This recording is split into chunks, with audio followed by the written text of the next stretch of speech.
네, 사도신경을 우리가 살펴보면서 하나님께서 세상을 구원하기 위해서 하나의 대한 공동체로 교회를 세우시는 거죠.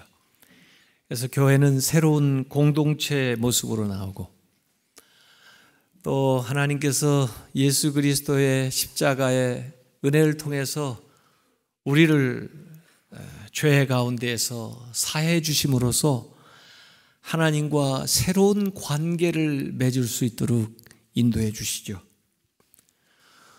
또 우리의 죽을 몸을 앞으로 다시 살리심으로 우리가 온전히 새로운 존재가 되도록 그렇게 만들어 주시고, 또 영원히 살게 함으로써 새로운 성취, 새로운 창조를 하나님께서 완성해 나가는 이 앞으로에 되어질 것까지 모두 다 고백하고 있는 것이 사도신경입니다.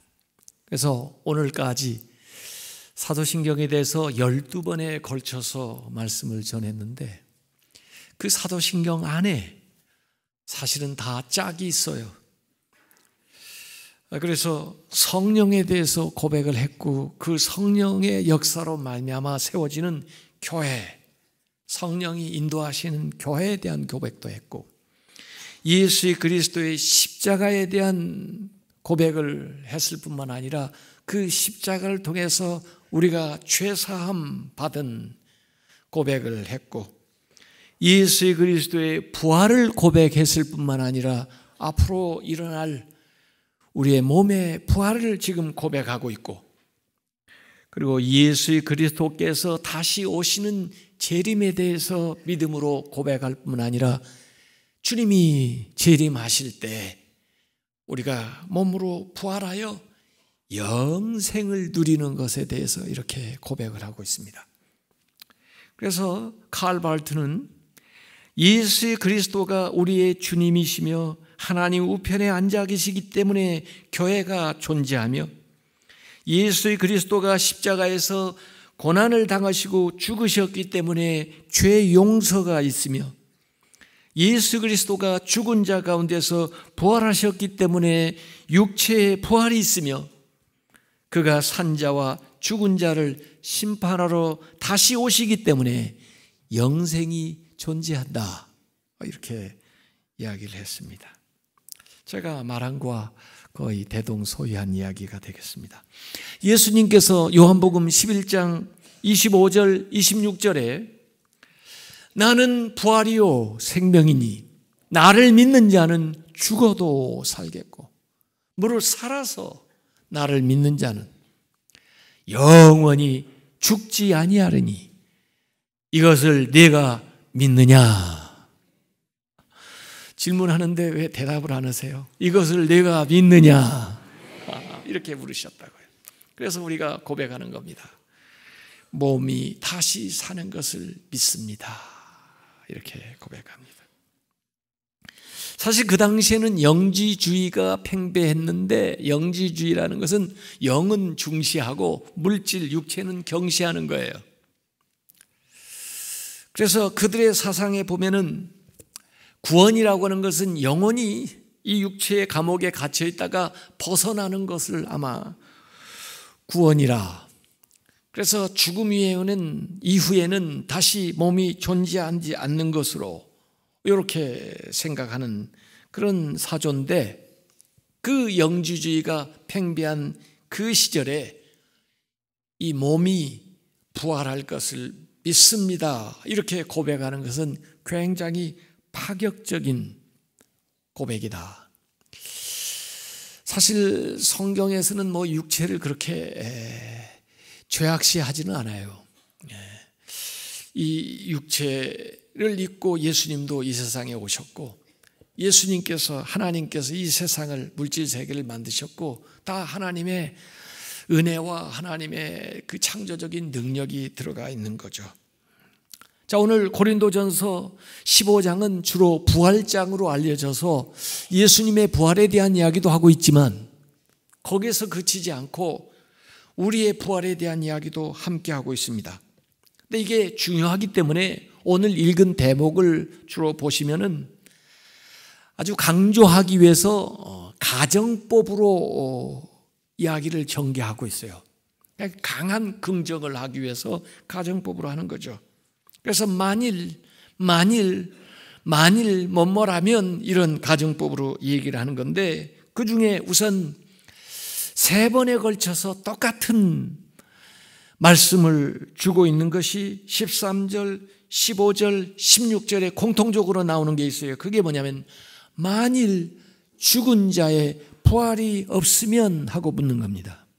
우선 13절, 14절에 보면 만일 죽은 자의 부활이 없으면 그리스도도 다시 살아나지 못하셨으리라.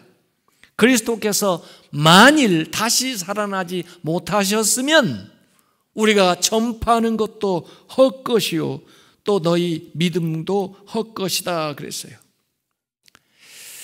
이 가정문은 강한 긍정이라고 했으니까 그 말을 뒤집어서 우리가 강조를 해줘야 돼요. 죽은 자의 부활이 있기 때문에 그리스도도 다시 살아나셨고, 그리스도께서 다시 살아나셨기 때문에 우리가 전파하는 것도 진짜고 우리의 믿음도 진짜다. 이 얘기를 이렇게 가정해서 하는 겁니다.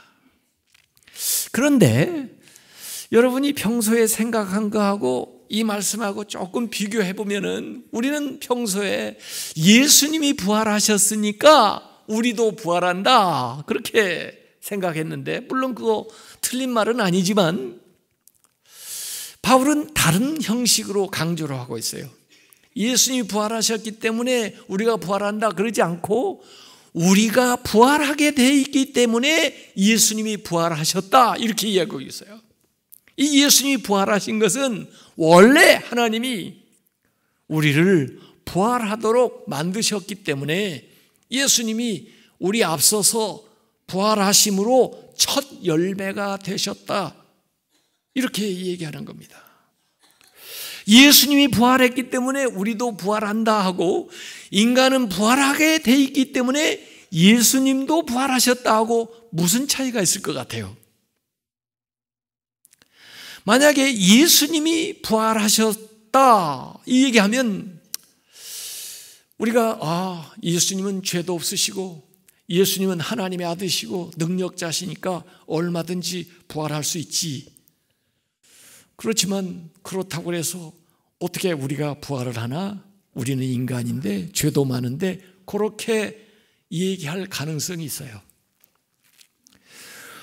예수님이 부활하는 건 당연합니다. 그러나 바울은 그 앞에 인간이 부활하게 돼 있기 때문에 예수님도 부활하셨다는 거예요.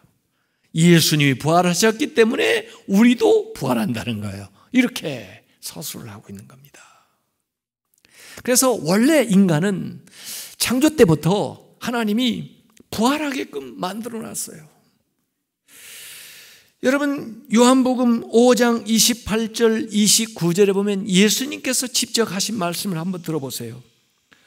무덤 속에 있는 자가 다 그의 음성을 들을 때가 오나니 선한 일을 행하는 자는 생명의 부활로, 악한 일을 행하는 자는 심판의 부활로 나오리라. 보세요. 선한 자만 부활합니까? 악한 자들도 부활해요. 선한 자들은 생명의 부활을 통해서 영생을 얻게 되는 거고, 악한 자들은 심판의 부활을 통해서 영벌을 받게 된다는 거예요. 인간은 부활하게 되어 있습니다. 다만 그것이 생명의 부활이냐, 심판의 부활이냐, 영생을 위한 부활이냐, 영벌을 위한 부활이냐로 나눠진다는 거예요. 사도행전 24장 15절에도 그들이 기다리는 바 하나님께 대한 소망을 나도 가졌으니 곧 의인만 부활합니까? 악인의 부활이 있으리라 함이니라 그래요.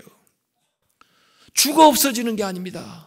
사람들은 죽으면 끝인데, 끝이지 그러는데 아닙니다. 죽어 없어진다. 그 세상 사람들이 얘기하는 거고, 성경은 죽었다가 다시 부활한다. 다만 두 가지 종류의 부활이 있는데, 생명의 부활로 영생에 이르기도 하고 심판의 부활로 영벌에 이르기도 한다는 겁니다. 예수님께서 마태복음 25장에는 말세 심판에 대한 이야기를 하시면서 양과 염소의 비유를 들어 얘기하실 때 마태복음 25장 41절에 왼편에 있는 자에게 이르시되 저주를 받을 자들아, 나를 떠나 마귀와 그 사자들을 위하여 예비된 영원한 불, 꺼지지 않는 불이에요. 지옥이에요. 들어가라 그래요. 그래서 46절에 그들은 영벌에 처하고 의인들은 영생에 들어가리라 하신다. 예수님의 말씀입니다. 지옥이 분명히 있습니다. 천국도 있고 지옥도 있습니다. 부자와 나사로의 비유에 보면 천국이 있고 지옥도 나옵니다. 제가 분명히 얘기했습니다. 지옥이 있습니다. 나중에 이 얘기 안 들었다고 하면 안 됩니다. 분명히 여러분 증인이십니다. 지옥이 있습니다. 천국도 있습니다. 요한계시록 14장 11절에 그 고난의 연기가, 그 지옥에서 나는 그 불, 그 연기가 세세토록, 몇 시간만 하는 게 아니고 세세토록 영원히 올라가리로다.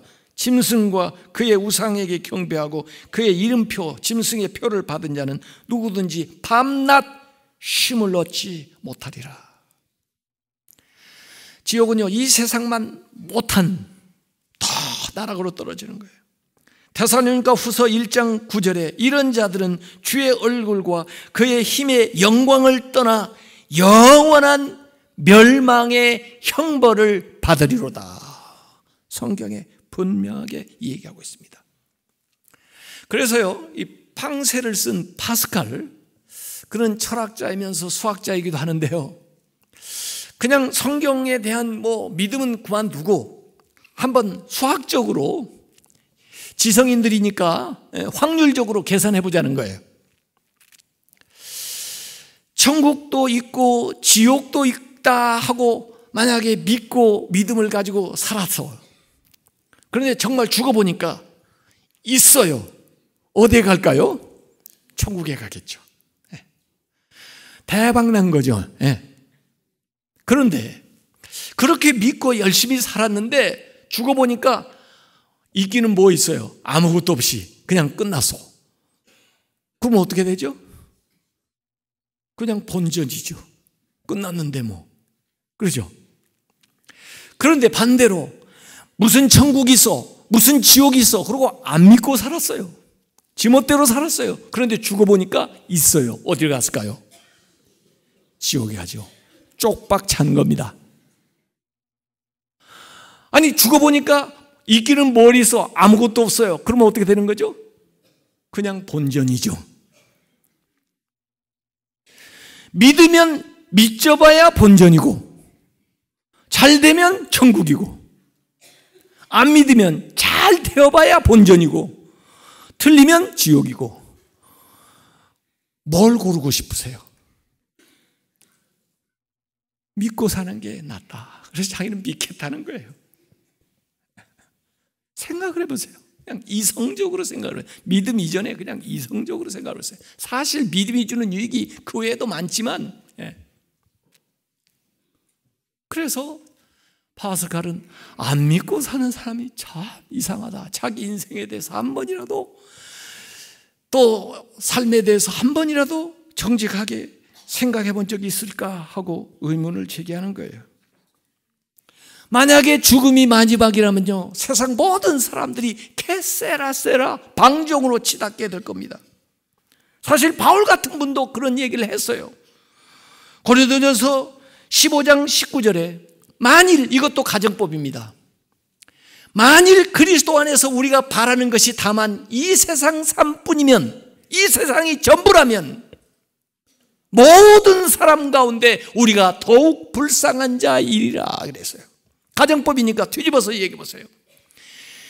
그리스도 안에서 우리가 바라는 것이 이 세상뿐이 아니기 때문에 모든 사람 가운데 우리가 가장 행복한 자이다. 이게 바울이 하려고 하는 얘기예요. 고린도전서 15장 32절에 죽은 자가 만일 사지 못한다면, 이것도 가정법이에요. 내일 죽을 터이니 먹고 마시자 하리라. 만약에 다시 부활이 없다면 이 짧은 세월 왜 여기 나와 앉아 계세요? 가서 먹고 마시고 놀고 즐겨야 될 거 아니에요. 그러나 죽어 다시 사는 부활이 있으니 우리가 주의 뜻대로 주의 나라에 이를 준비를 하면서 사는 거예요. 이 세상 100년을 살아도요, 영혼에 비하면 아무것도 아니에요. 하나님의 세월에 보면 아무것도 아니에요. 순간에 지나가는 거예요. 왜 사람들이 세상을 살면서 그렇게 죄를 짓나? 소망이 없기 때문에 그래요. 소망이 없기 때문에 자포자기하고 될 대로 되라 사는 거예요. 소망이 분명하면은 앞날에 대한 부활에 대한 소망을 붙들고 살면은요, 함부로 죄를 질 수가 없습니다. 믿음이 없기 때문에, 소망이 없기 때문에 죄를 지는 거예요. 왜 사람들이 어렵고 힘든 환경을 견뎌내지 못합니까? 소망이 없기 때문에 견뎌내지 못하는 거예요. 소망이 있으면 어려움도 견뎌내요. 그 소망을 이루어야 되니까. 그래서 베드로 전서 3장 15절에 베드로는 너희 마음에 그리스도를 주로 삼아 거룩하게 하고 너희 속에 있는 소망의 이유에 관해서 묻는 자들에게 대답할 것을 항상 준비하되 온유와 두려움을 하고 선한 양심을 가져라 그랬습니다. 이 세상에 사는 사람 중에 오직 기독교인만이 유일하게 온전한 소망을 가지고 사는 사람들입니다. 세상에 물론 꿈을, 희망을 가지고 쫓고 사는 사람이 있습니다만 이 세상, 또 세상 안에서 끝나지만은 우리는 죽음을 넘어 이 세상을 넘어 영원한 소망을 가지고 살아가는 사람들이에요. 그 소망에 힘을 끌어다가 오늘의 삶을 변화시키고 살아가는 사람들이에요. 그래서 예수 믿는 사람들이 대단한 겁니다. 그걸 소망하는 것이 믿음입니다. 죽는 거 믿는다고 하지 않습니다. 죽는 건 사실이기 때문에. 그러나 죽음 위에 다시 사는 것을 믿습니다를 우리는 고백하는 거예요. 그래서 기독교인들은 누구나 다 예외 없이 다 인생이 해피엔딩으로 끝나는 겁니다. 여러분의 얘기는 해피엔딩으로 끝나요. 마지막이 잘 되면 모든 것이 아름다워요. 요셉이 많은 고난을 받았지만 마지막이 아름답게 되니까 그 모든 과정 자체가 하나님의 섭리예요. 우리 그리스도인들은 하나님 나라에 이르고 영원한 생명을 얻을 사람들입니다. 이 해피엔딩, 마지막에 다가오는 것은 우리가 이 세상에서 경험한 어떤 것보다도 위대하고 아름답고 행복하고 놀라운 것입니다. 그것이 여러분을 기다리고 있습니다. 그렇기 때문에 이 모든 삶의 과정 속에서 당하는 것, 심지어 죽는 일조차도 우리 기독교인들에게는 그 하나의 과정이고 하나님의 위대한 일들이 우리에게 나타나게 되는 거예요. 그래서 죽음이 두려운 것이 아니고 그리스도 없이 죽는 것이 두려운 것입니다. 죽음이 두려운 것이 아니라 믿음을 갖지 않고 죽는 것이 두려운 것입니다.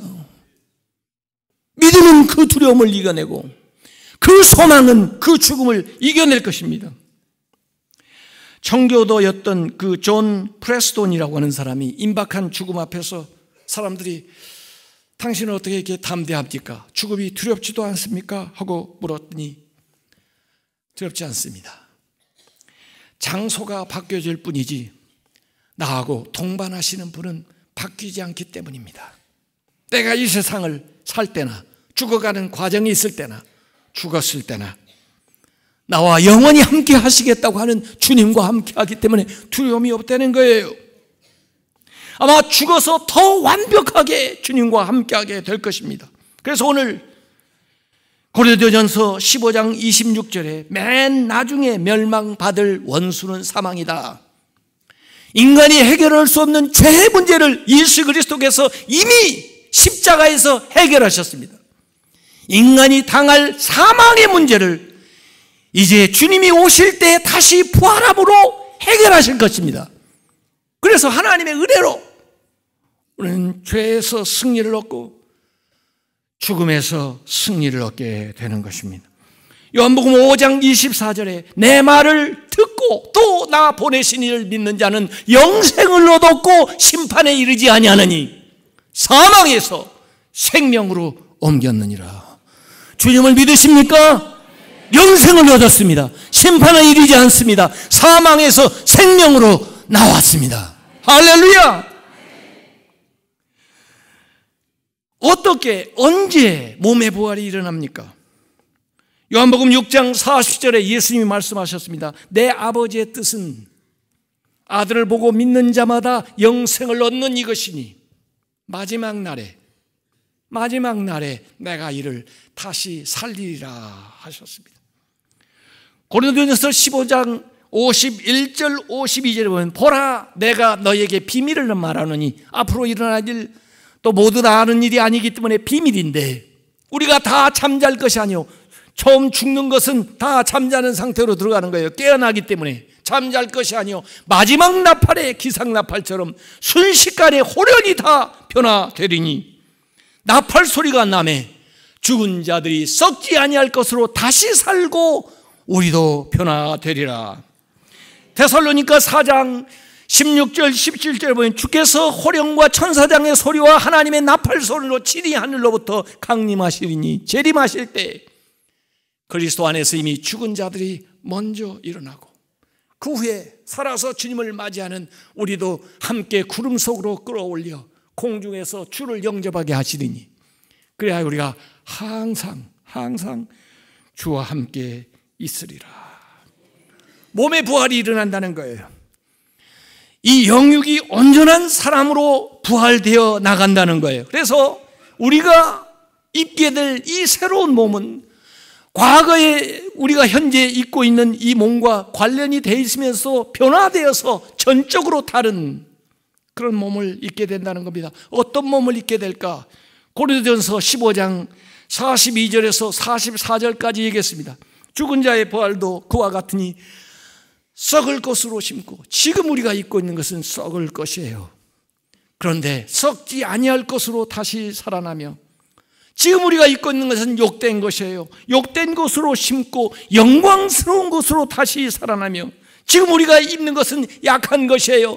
깨지기 쉬운 것이에요. 상처받기 쉬운 거예요. 이 약한 것으로 심고 강한 것으로 다시 살아나며 육의 몸으로 심고 신령한 몸으로 다시 살아나니 육의 몸이 있은즉 또 영의 몸이 있느니라.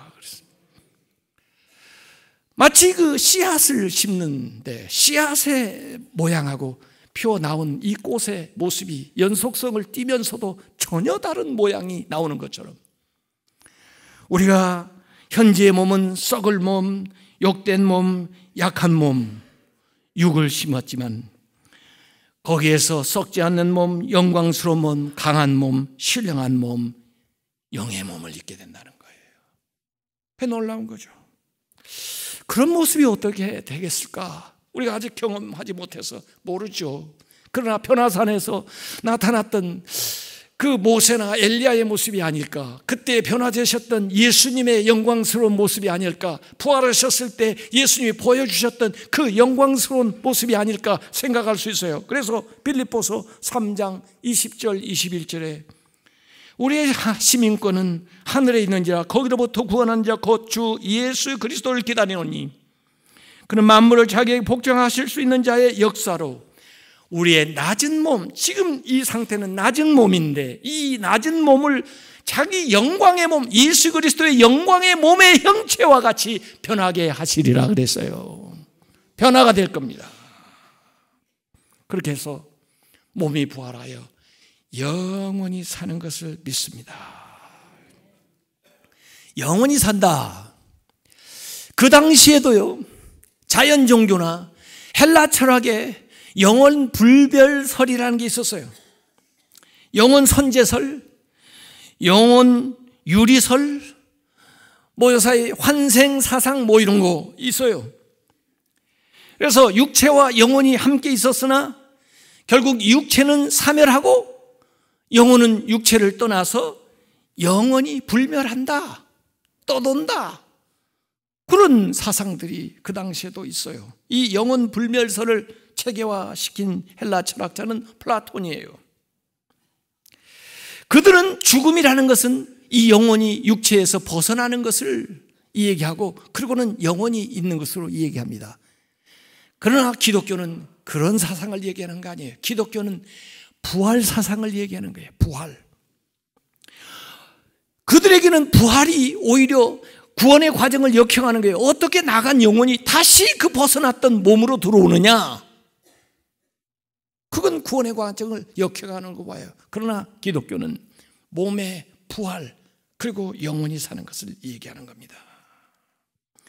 그래서 부활신앙은 하나님의 은혜, 하나님의 역사로 새 창조하시는 하나님의 역사로 말미암아 우리가 신령한 몸을 입고 다시 온전한 인간을 이루어 살아가는 그 모습을 성경은 얘기하는 거예요.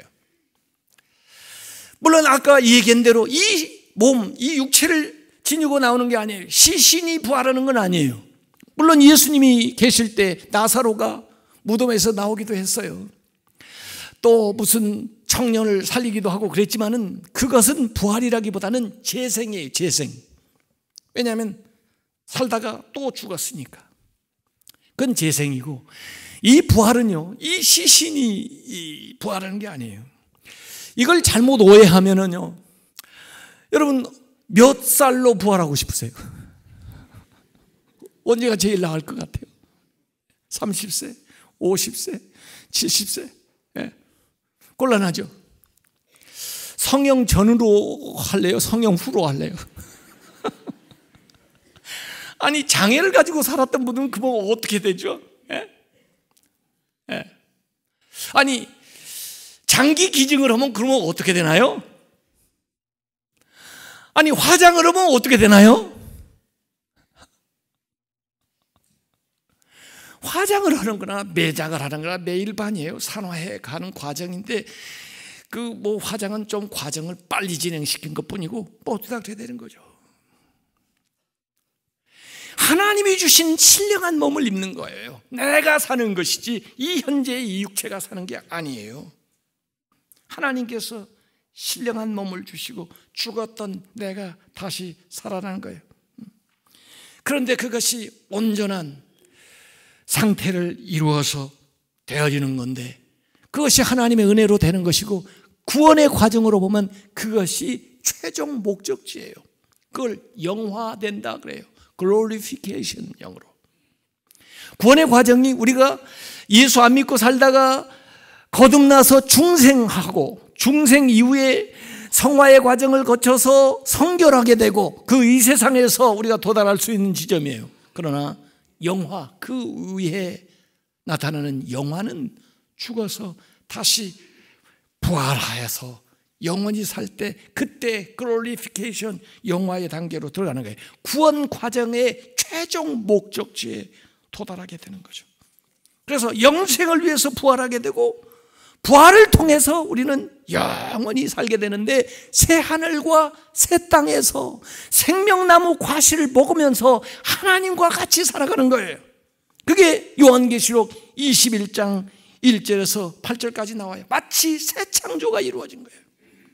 그래서 창세기 1장에 있었다가 사라졌던 생명나무 과실이 다시 등장을 해요.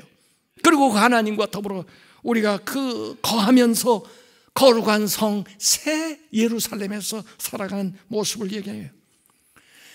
그래서 우리가 하나님과 함께 살아가는 그 삶을 누리는 거, 그게 영원한 삶이에요.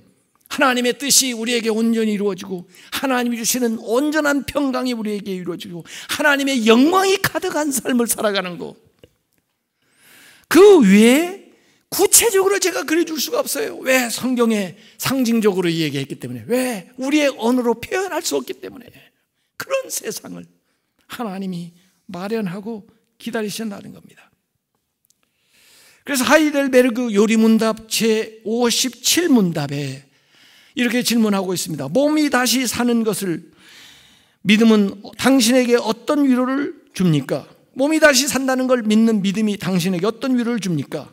이 생이 끝나면 즉시로 나의 영혼이 그 머리 대신 그리스도께로 취하여질 뿐 아니라 이 나의 몸까지도 그리스도의 능력으로 일으킴을 받아 나의 영혼과 다시 연합하여 그리스도의 영광스러운 몸과 같아질 것이라는 위로를 줍니다. 58문답. 영원히 사는 것에 대한 조항은 당신에게 어떤 위로를 줍니까? 지금도 내가 영원한 기쁨의 시작을 나의 마음 가운데 경험하는 것 같이 이 삶이 마쳐진 후에도 나는 그 누구의 눈에 본 적도 없고 그 누구의 귀로 들어본 적도 없고 그 어떤 인간의 마음으로도 상상하지 못한 그런 완전한 복됨, 즉 영원토록 하나님을 찬양하는 복됨을 갖게 될 것이라는 위로를 나에게 줍니다. 그랬어요. 이 요리문답을 제가 가끔 소개를 했는데 요리문답이 무슨 요리하는 책이야 그런 분이 있을지 모르는데 이 신앙 고백을 해놓고 교리적인 걸 가르쳐야 되니까 거기에 대해서 이렇게 쉽게 알아들을 수 있도록 설명을 해주는 거예요. 학생들에게 가르치듯이. 사실 우리가 교리에 대해서 알아야 됩니다. 그 교리에 대해서 공부하는 사람들이 조직 신학하는 사람들이에요. 교리사 하는 사람들이에요. 그런데 뭐 한도 끝도 없죠. 그러니까 우리가 알 수 있는 그걸 이 사도신경에 다 모아놓은 거예요. 기초적이면서 꼭 필수적이면서 알아야만 되는 믿음의 기초가 되는 거예요. 그걸 지금 12번에 걸쳐서 여러분에게 말씀을 드렸어요. 왜 사도신경이냐? 사도들이 목숨 걸고 순교하면서 고백한 믿음이에요. 그 전통에 서 있어요. 우리가 이 고백을 할 때는 그 순교적인 믿음을 가지고 이 고백을 해야 됩니다. 그래서 15세기, 16세기까지만 해도 이 사도신경 그 하나의 대목마다 사도들의 이름을 새겨놨어요. 그래서 나는 믿습니다 전능하신 아버지를 하고는 베드로 이름을 새겨놨어요. 천지를 만드신 괄호 요한, 그의 외아들 예수 그리스도 괄호 야고보, 성령으로 잉태하사 동정녀 마리아에게 나시고 괄호 안드레, 본디오 빌라에게 고난을 받아 십자가에 못 박혀 죽으시고 장사한 지 괄호 빌립, 사흘 만에 죽은 자 가운데서 다시 살아나시며 괄호 도마, 하늘에 오르사 전능하신 하나님 우편에 앉아 계시다가 괄호 나다나엘, 저리로서 산자와 죽은 자를 심판하러 오시리라 괄호 마태, 나는 성령을 믿사오며 거룩한 공야와 괄호 작은 야고보, 성도가 서로 교통하는 것과 죄를 사하여 주는 것과 괄호 시몬, 몸이 다시 사는 것과 괄호 유다, 영원히 사는 것을 괄호 마띠아 믿사옵나이다. 이렇게 나오는 거예요. 사도들의 이름이 하나씩 새겨져 있는 거예요. 우리가 이 고백을 하면 그 사도들의 반열에 들어가는 거예요. 그리고 마지막에 아멘 합니다. 이 신앙 고백에 대해서 동의한다는 표시로서 아멘이기도 하지만 사실 아멘은 기도예요. 이 믿음을 주옵소서, 이 믿음을 지키게 해 주옵소서, 이 믿음을 고백하는 저를 통해서 영광을 받아 주시옵소서, 아멘이에요. 이 신앙 고백, 사도들이 순교 피로 지켜온 이 고백, 우리 앞서간 선조들이 시대가 다르고 환경이 다르고 언어가 다르고 모든 이 인종이 다르다 할지라도 공통적으로 자기들의 신앙을 고백했던 이 고백을 우리가 고백할 때 우리가 그들의 일원이 되고 그 믿음의 반열에 서서 우리의 삶을 살아가게 되는 거예요. 나는 믿습니다 하고 시작된 이 믿음, 이 고백한 이 믿음이 여러분의 언어가 되고 여러분의 사상이 되고 여러분의 삶이 되고 여러분의 믿음이 되시기를 주님의 이름으로 축원합니다. 기도하겠습니다.